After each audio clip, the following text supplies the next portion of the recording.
আব্বা ভোলারই সন্তান, ভোলার মানুষ করছেন। আমার আব্বা কখনো কিছু ভাবে নাই। ইভেন তার পরিবার, আমি আমি আমি সন্তান, আমিও কখনো আমার আব্বাকে একদিন দুদিন পর পর আমি আব্বাকে দেখছি। আমার আব্বা এত ব্যস্ত থাকতেন তার রাজনীতি নিয়ে, মনে হচ্ছে যে আমি তো কিছু করতেই পারি নাই। আমি আমার বাবা মার জন্য কিছুই করতে পারি নাই, হয়তো আরও বেশি করা উচিত ছিল আমার। আমি এই ভোলার সন্তান হিসেবে, এই কৃতি সন্তানের জন্য আমি গর্বিত। আমার বাবার মতো মানুষ হয় না আসলে, এরকম মানুষ আমি জানি না ভোলা জেলার জন্মগ্রহণ করবে কিনা। আসলে আমি কি বলবো, কিভাবে বলবো, আজকে 8টা মাস ধরে আব্বা হসপিটালে ভর্তি। সেপ্টেম্বরের 24 তারিখে আব্বা ভর্তি, অক্টোবরের 4 তারিখে না, সেপ্টেম্বর 28 তারিখে আব্বাকে লাইফ সাপোর্ট দিচ্ছে। 4 তারিখ অনেক খারাপ হয়ে গেছিলো, আপনারা বোধহয় জানেন যে হসপিটাল সবাই গেছে। সেখান থেকে মিরাকেলভাবে আমার আব্বা ফেরত আসছে। আমার আব্বা যদি ফেরত আসে, আমার আম্মা ডায়ালিসিস করতে গিয়ে আমার আম্মা সেদিন লাইফ সাপোর্টে চলে গেছে। 3 দিন পর আম্মা মারা গেছে। 6 মাস হয়ে গেছে আমি সেই শোকটাই নিতে পারিনি। এখন আমার আব্বা চলে গেছে। আমি প্রতিদিন রাত্রেবেলা আব্বার কাছে যেতাম, সারা রাত থাকতাম, দুপুর পর্যন্ত থাকতাম, বাসায় আসতাম, এসে আবার চলে যেতাম হসপিটালে। এই ছিল আমার নিত্যদিনের রুটিন। আমার আব্বার মতো মানুষ আমি শুধু আমার বাবা বলে না, আমি এই ভোলার সন্তান হিসেবে, এই কৃতি সন্তানের জন্য আমি গর্বিত। আমার বাবার মতো মানুষ হয় না আসলে, এরকম মানুষ আমি জানি না ভোলা জেলার জন্মগ্রহণ করবে কিনা। নীতির সাথে আপসহীন একজন মানুষ উনি, নীতিপরায়ণ, সৎ। সবসময় খালি একটা কথা উনি বলতেন যে তোর বাবা কিন্তু কখনো অসৎ কিছু করে না, তোর বাবা সবসময় সৎভাবে চলে, সৎ কাজ করে, নীতির সাথে আপোষ করে না, তুই তো বাবার একটু গর্ব করতে পারিস। সবসময় আমার আব্বাকে বলতে হয়। আমি আমার আব্বার অনেক কিছু আমি চেষ্টা করে অনুসরণ করা, হয়তো ওনার মতো কিছু করতে পারবো না।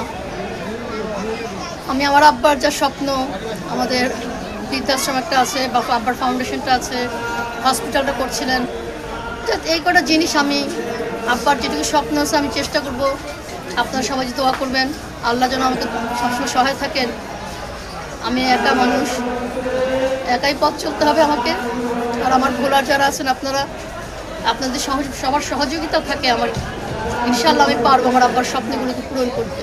Spanish digital print tiles, ATI tiles, এক টাইলসে জীবন পার।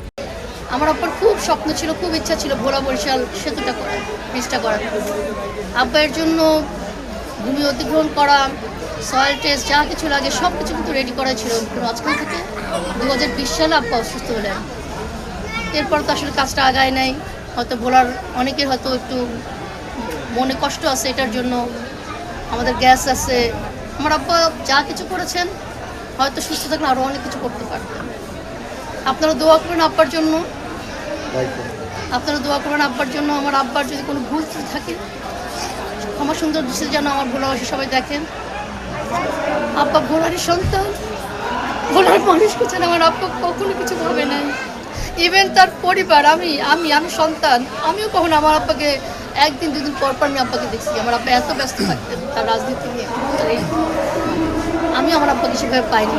ওনার মানুষ যেভাবে আমার আব্বাকে পেয়েছে। আপনারা সবাই দোয়া করবেন আমার আব্বার জন্য। আপনারা দোয়া করবেন আমি যেন আমার আব্বার কাজগুলো আমি আগায় নিতে পারি সমাজ সেবার মাধ্যমে, রাজনীতি না। আমি যেন আব্বার কাজ সমাজ সেবা করে আমি যেন আব্বাকে সবার মধ্যে যেন বাঁচায় রাখতে পারি। বললাম যে আমি যখন ক্যাডেট কলেজে যাই ইন্টারমিডিয়েটে, ম্যাট্রিকের পরে, তখন আমি আব্বার সাথে বেশি ক্লোজ ছিলাম। তার আগে তো আব্বা বেশি ব্যস্ত ছিলেন, জেলে ছিলেন আব্বা 33 মাস, তারপর ব্যস্ত ছিলেন আব্বা। আমি ওর পুষ পর থেকে আমি আব্বার সাথে বেশি ক্লোজ ছিলাম। তখন আব্বার সাথে আমি আব্বার সাথে ঘুমাইছি, আব্বার সাথে আমি রাত কাটাইছি। আমার আম্মা, আমি, আব্বা, আমরা একসাথেও ঘুমাইছি। আমি আর কীভাবে বলবো। আর শেষ সময়গুলো তো আমি 2 বছর আমার আব্বা ডায়ালিসিস চলছে, আমি আম্মাকে সময় দিছি। 8 মাস আমার আব্বা হসপিটালে ছিলেন। আমার একটা রুটিন, একটা ওয়ার্ক ছিল আমার। আমি রাত জেগে আব্বার সাথে বসে থাকতাম। কখনো এতটুকু খারাপ লাগে নাই। এখন মনে হচ্ছে যে আমি তো কিছু করতেই পারি নাই। আমি আমার বাবা মার জন্য কিছুই করতে পারি নাই, হয়তো আরও বেশি করা উচিত ছিল আমার। আমি আব্বাকে খাওয়াচ্ছিলাম, তখন আব্বা বলতেছে আমাকে, আমি বুঝলাম যে আব্বা বোধহয় জীবনের প্রতি যে এত শুয়ে থাকা, এত কষ্ট, সেই থেকে আব্বা বললো যে তুই আর তুহিন আমাকে অনেক জ্বালাস। এটা আমার সারা জীবন মনে থাকবে, তুই আর তুহিন আমাকে অনেক জ্বালাস। মানে আমরা তো মরতে দিচ্ছি না, আমরা তো আব্বার ট্রিটমেন্ট যতটুকু সম্ভব, যেভাবে সম্ভব করে যাচ্ছি আমরা। এই